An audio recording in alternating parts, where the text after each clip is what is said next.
Bénédicte est étudiante à l'université de Nantes. Elle vit en colocation avec Élodie et Mélodie dans le quartier de Malakoff, quartier d'habitat social. Comme elle, ils sont une soixantaine depuis 3 ans à avoir participé au projet CAPS, colocation à projet solidaire porté par la FEV. Ces jeunes intègrent un logement social tout en s'engageant dans des actions utiles au quartier. L'association a ainsi l'ambition de créer de la mixité sociale sur ces territoires. Les capseurs ont été interrogés sur leur vision du quartier avant et après leur arrivée, sur leurs actions et l'impact des projets sur les capseurs. Enfin, comment traduisent-ils lien social et mixité ? Ces formules sont souvent utilisées pour décrire le projet CAPS. Mais qu'en est-il exactement ? J'avais aucune vision sur le quartier, j'avais aucun stéréotype, pour moi c'était juste un quartier de Nantes. J'avais pas une vision propre à moi-même du quartier de Bellevue, j'en ai surtout entendu parler, pas forcément bien. Je suis hyper à l'aise dans le quartier, pour faire mes courses, pour discuter avec les gens, je connais pas mal de voisins. Non, on n'a jamais eu de soucis, les habitants sont hyper chaleureux, sont hyper sympas. On a choisi cette coloc par rapport au projet, donc, qui est le vélo café. Le vélo café, c'est donc 3 colocataires qui sillonnent Bellevue.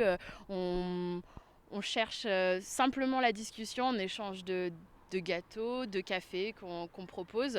Et donc à terme, on aimerait mener une expo au centre-ville et sur Bellevue. Une expo photo avec des petits textes, des petites infos qu'on a pu glaner par-ci par-là. Il a été créé il y a 2 ans et demi pour le tout premier CAPS de Bellevue. Des premiers ateliers juste devant la maison des Confluences qui est juste derrière nous. Et on avait fait des maquillages pour les enfants pour Halloween. C'était sympa, mais au début, expliquer qui on était, ils ne nous connaissaient pas trop, tous les gens du quartier. Et puis, il n'y avait pas eu beaucoup d'étudiants dans le quartier, du coup, c'était un peu étrange.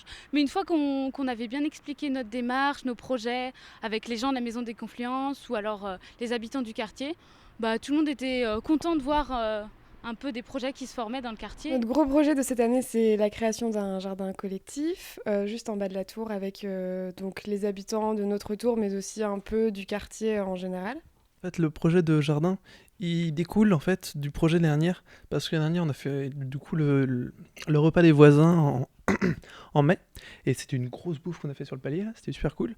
Et en fait, à la suite de ça, on en a retiré que les voisins en fait voulaient un jardin. L'année dernière, il y a eu un projet pour rassembler les habitants, parce que justement, en fait, c'est que des nouveaux habitants qui sont arrivés dans la tour, donc on essaie vraiment de les faire se connaître, de les faire se rencontrer. C'est pour ça qu'on s'est fait un petit hall cocktail tranquille, on s'est fait des petites bouffes. Ça a vraiment permis d'ouvrir les gens. Après, les gens nous connaissaient un petit peu plus dans le quartier, donc c'était de plus en plus facile pour mettre en place des activités. Et c'était vraiment intéressant de pouvoir dialoguer, échanger avec les gens, et puis de petit à petit créer du lien, quoi. Il y a des bonnes relations qui sont créées, notamment je pense on a fait une très très très belle rencontre d'une dame qui a une vie difficile et elle nous a énormément apporté sur notre projet Vélo Café. Elle venait nous voir avec des beignets faits maison qu'elle distribuait aux habitants totalement spontanément. Et il y a un collectif d'habitants qui a été créé. Et donc qui permet d'avoir quelque chose de plus officiel en fait et à chaque problème que rencontrent les habitants dans leur vie quotidienne, ils se rencontrent par le biais de ce collectif. Pour moi, cette expérience a été que bonne. J'ai adoré arriver ici en colocation avec des super colocs, de rentrer à l'intérieur du quartier. Ça nous a permis de découvrir tout le fourmillement des petites associations qu'il y a autour de ça, parler avec des gens avec qui on n'aurait jamais parlé sinon. Nous, on se considère plus vraiment comme des habitants, pas tellement comme des capteurs, parce qu'on est vraiment plus des habitants, on a envie de faire des choses. Ils impulsent, ils prennent l'énergie, ils prennent le relais sur d'autres choses que les habitants n'ont pas le temps. Que aider à travers des petites activités qui nous paraissaient plutôt anodines, prendre un mercredi après-midi pour faire du maquillage d'Halloween sur les têtes des enfants, on s'est dit qu'est-ce que ça va vraiment apporter au quartier. Petit à petit on s'est rendu compte que ça aidait aussi pour parler avec les gens, savoir ce qu'ils voulaient faire, de la place et que même si c'était des petites actions, ça avait toujours son intérêt, quoi. Donc très enrichissant pour moi personnellement et puis sympa de pouvoir créer du lien avec des habitants. Le lien avec les habitants, ça a vraiment évolué en fait par rapport au début de l'année et ça c'est très intéressant à constater. Voilà, maintenant les gens ils nous disent bonjour, ils nous demandent quand est-ce qu'on va refaire une sortie. Le lien, c'est les liens de voisinage, le prime abord, et puis après c'est plus si affinité quoi. l'impression que finalement, ouais, on a notre place, on a notre... comme tout le monde dans le quartier. On a essayé de rencontrer les voisins, c'était assez difficile aussi. C'est un petit peu une intrusion dans la vie des gens, donc c'est assez délicat. Mais ça se fait petit à petit par des simples bonjours, des choses comme ça. Et voilà, et aujourd'hui on a des bons contacts avec certains voisins, donc c'est assez plaisant. On n'est pas là pour chercher à les aider ou quoi. On veut juste apporter à ce quartier qui est déjà très vivant, encore plus de... Puis c'est pour nous aussi, c'est un projet qui est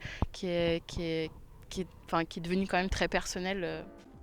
Le projet CAPS est alors une porte d'entrée vers un milieu inconnu pour la plupart des capseurs.